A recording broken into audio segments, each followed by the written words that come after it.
Ayan na, so patuloy nating South Luzon leg ng UHP na summer road trip. Sure na sure ding achieve ang saya dyan sa Kamsur. Namumutanta ka. Yeah, Love at Hero, natikman nyo na ba yung extreme sa anghang ng mga pagkain dyan? Meron din kami dito eh.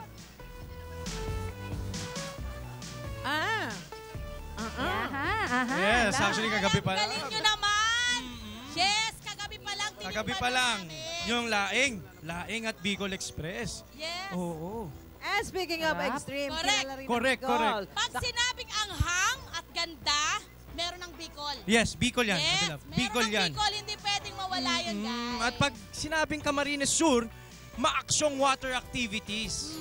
At pag sinabing maaksyon, hero yan.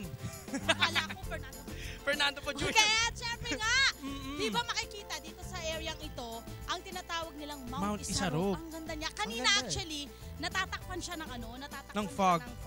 Tapos nung nag-sunrise na, ayan na, ang ganda niya. Ang ganda. Diba? Yes, Ate Love. Talagang hindi po kayo mabibitin dito sa Camarines Sur, mga kapuso.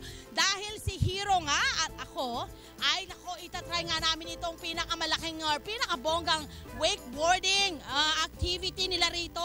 At syempre, mula rin po sa pinakamalaking wakeboarding facility nila na, naku, ito pa yung pinakamalaking wakeboarding facility, hindi lang po sa Pilipinas, kundi sa buong Asia. Ganun po kabongga itong area ang aming pinuntahan ngayong umagang ito. Kaya naman, Kailangan mong itry ang wakeboarding nila kasi syempre naman. Kamsur level. Dito ang ma-action na wakeboarding eh. Correct, mga kapuso. At kaya naman tinatawag din ang Kamsur na wakeboarding capital of the Philippines. I'm sorry about that. Okay? Wakeboarding capital of the Philippines dahil nga sa laki ng lugar na ito. Ito po ay may 6 hectare o ito po ay isang 6 hectare complex at dito po ginaganap, gaya ng nasabi ko kanina, ang mga water competition or international extreme water sports competition. At sa mga oras na ito, naku, naka-ready na ang aking brother na si Hero dahil ito na po ang pagkakataon niyang magpakitang gilas hindi lang sa akin kundi po sa inyong lahat. This isn't his first time, guys. Ayan.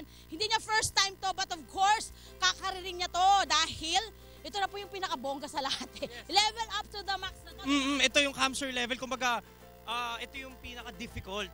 Kaya, enjoy dito, guys. Ayan, ang ano dito, ang hashtag dito, kapit lang, kaya mo yan. Kapit mga best, ayan. At syempre, sa mga oras na ito, actually ang nagpapaandar nito, syempre ano pa rin, electricity pa rin, guys. Yes, di ba? So ito na! Oh my gosh, umaandar na siya! Oh my, oh my, oh my! Wow! Yan talaga, ganyan. Go, Hero! Woo! O, di ba? Wala! Alam na niya kung paano to gawin. Next year po, sasali na siya sa international competition. I love it, Hero. At syempre pa, mga kapuso, ang kagandahan nito, hindi lang po, walang age limit ang sports na to. Diba? Hanggat kaya mong tumayo, so ibig sabihin, kung ang mga anak ninyo ay kayang 1-year-old, halimbawa, kaya nang tumayo, oh my God, lumipad si kuya, ayan, pwede na po silang mag-wakeboard. Magkano?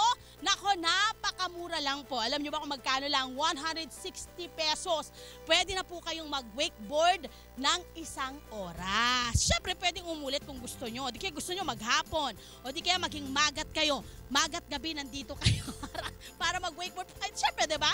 You want perfection sa inyong skill ng pag-wakeboard. Definitely, kailangan nyong mag-train. At ang kagandahan dito, dahil nga ito ay lugar ng mga international competition, nandito ang ilan sa mga magagaling na nagtitrain para matuto sila. Ayan. Okay, meron din po silang tinatawag na knee boarding. Okay? Nakahapon, guys. Siyempre, kaya po kami ngayon medyo komportable na. Trinay namin kahapon. At ito po yung ginawa namin kahapon. Actually, ginawa namin ang knee board. Ginawa din po namin itong wakeboarding, mga kapuso. Diba? At talaga naman, kayang-kaya. Diba? Maniwala lang po kayo na kakayanin nyo. Ayan, yung nakikita nyo po sa inyong... Actually, hindi na knee board yan. Hindi knee board yan. Yan na yung talagang trinay ko na yung pag-wakeboard. Nung una talaga, medyo may hirapan ka. Pero pag nakuha mo na yung balanse, di ba, may one hand pa akong ginawa pa, yun, nalaglag nga raw, di ba? Pero yun ang kagandahan. At feeling ko na talaga, kung gusto niyo rin mag-burn ng calories, panalong-panalo to dahil, lilipad, kumbaga langoy kayo pabalik, di ba? Pero meron naman silang mga area na pwedeng dire-diretso. Ayun yung kneeboarding. Yan po yung kneeboarding. Yan po talaga yung isang unang-unang kailangan mong gawin para maging komportable ka sa kumbaga pag-balance. Yun kasi yun, ang technique talaga is magbalanse. Mula doon, hindi ka na talaga malalaglag. Yes. So how was the experience dito sa yung pinaka-main area nila, Hero, Actually, my mabilis love? siya, Ate Love. Nandun nga yung parang yung standard ng Camsur. Mararamdaman mo eh. Di ba hingal siya? Hingal. Ganon. Kaya nga sabi ko sa inyo, panalo tong pang tanggal bilbil. Talagang sigurado ako mag-e-enjoy ang hindi lang ikaw kundi ang buong pamilya. Remember guys, walang age limit. Yes. Itong na to, basta marunong lang po kayong tumayo. Pero ikaw, Ate Love, ito try mo ba? Of course, ako pa ba? Yes, subukan Siyempre, natin. mamaya ipapakita ko rin sa inyo na kaya ko ng konti. Kaya ko ng konti itong ginagawa nila rito. Yes, Ayan. mga kapuso at Ate Love, mamaya susubukan pa natin yung mga ibang water activities nila dito at syempre medyo patalbog-talbog tayo dyan.